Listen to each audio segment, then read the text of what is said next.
The Joe Rogan Experience. What's really interesting is if you just take a very 30,000-foot view and you say, let's just look at the broad strokes on the blue zone research, right? There's no continuity between diets in these blue zones. So it's not keto, paleo, pescatarian, vegan, vegetarian, raw food, Atkins. It's whole food, just what you were just saying. Whole food and a lot of healthy lifestyle. Whole food, well, the two things that were non-interchangeable were sense of purpose and community and activity until later in life. So you didn't have any of the blue zones where people didn't feel a sense of purpose and community in life. In fact, there were no such things as assisted care living facilities. The assisted care in those countries as mom and dad move back in with the kids until the day that they die. And there's a lot to be said for that because maybe grandma's only purpose is to go out and get vegetables for dinner that night, but she has a purpose. And she's a part of the community. And she's also not locked up in a home with a bunch of people who don't really care about her. Yeah.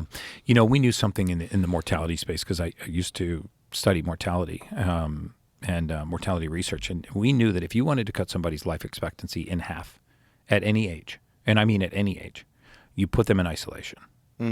So as soon as you create isolation, you dramatically reduce, if not half, the life expectancy. Now, later in life, we would call this broken heart syndrome, caregiver syndrome, and these were actually very valid syndromes. So if we actually were doing the life expectancy on an elderly spouse who was still applying for insurance, or we were looking at what's called a second to die claim on life insurance policy, and one spouse had passed away, we would dramatically reduce the life expectancy of the second spouse.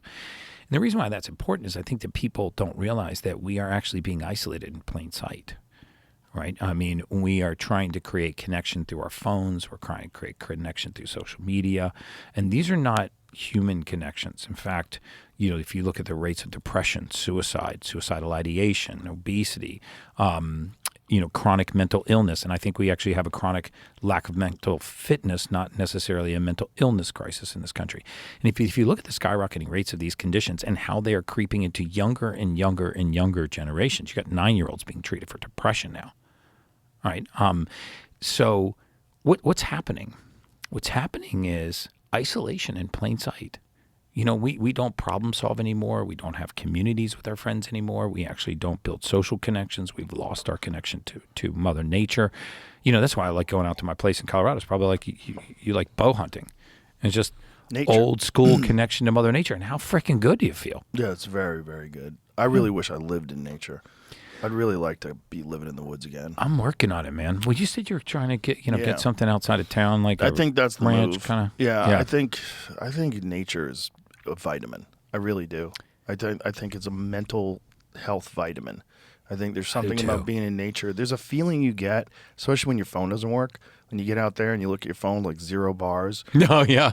And you're out there in like real woods. It's just like, you just feel better. Yeah. You just feel like more tuned in. You hear birds and branches snapping and things going on, and coyotes, and it's like, God damn, it feels good.